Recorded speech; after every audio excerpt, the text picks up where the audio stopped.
Let's talk about franchising business model. That is a scaling business model. So you do not necessarily start your business off with that business model. So when you do franchising, for example, then you would probably go and look at when you start your business and say, okay, right, let's test whether I will be able to sell at a certain price point in a market. That's level one. How do I test that? So you want to sell at a specific price point in the market. Why is that important?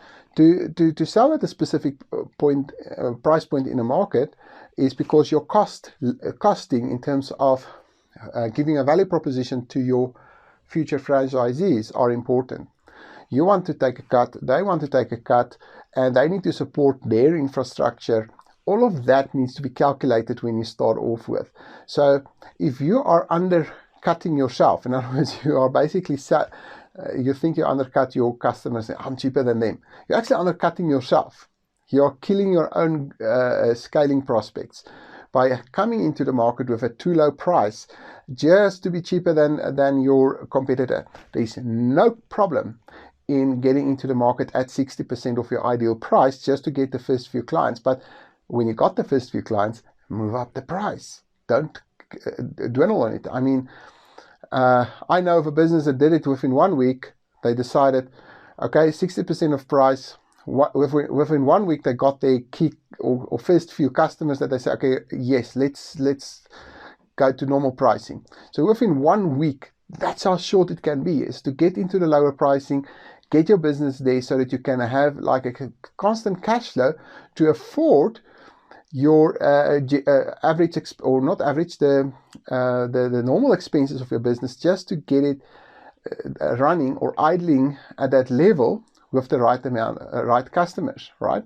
And then also that would then not be at full capacity. You can never charge a cheaper price when you are at full capacity and say that's when your whole thing, all the fixed cost is covered. For example, if you depend on staff, right, and you need to book a staff member in terms of their time, they've got just 8 hours that they work for you for a day.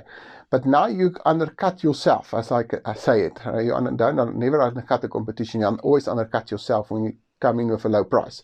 So you undercut yourself, then of course there's the other thing, you join the race to the bottom, right? When you undercut yourself, okay, with the low price. So that's why it's a temporary measure. Get your first clients and get back to your normal, or get to your normal pricing. But when you undercut yourself, you've got the staff member 8 hours, and you book this person up, you've got to basically cover their salary, right? So with your lower pricing, if you cover their salary, right, and they are fully booked at your cheap price, you have a big problem. That's just a red light already going on there. Make sure that they are not more than 50% occupied, fully utilized, or whatever resource you are basing your pricing on is never more than 50%.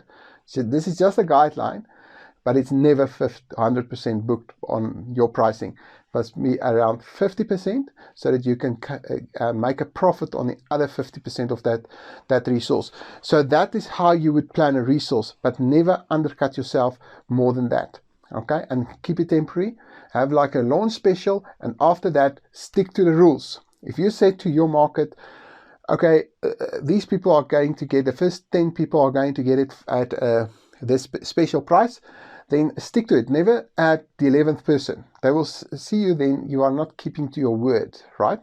So if that 11th person come with tears in their eyes and cry and beg you for a cheaper price, say sorry, because that's your promise. Your promise was to have that price only for that period of time.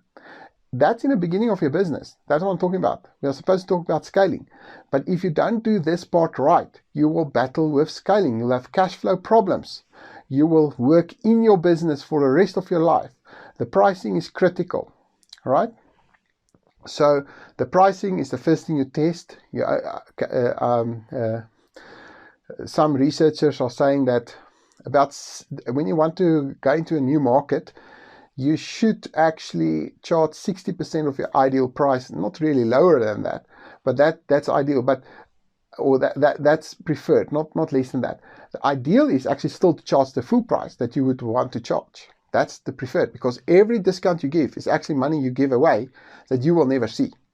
Right? You might have a customer, but you will not be able to grow your business the way you wanted to. So that's the problem with too much discount.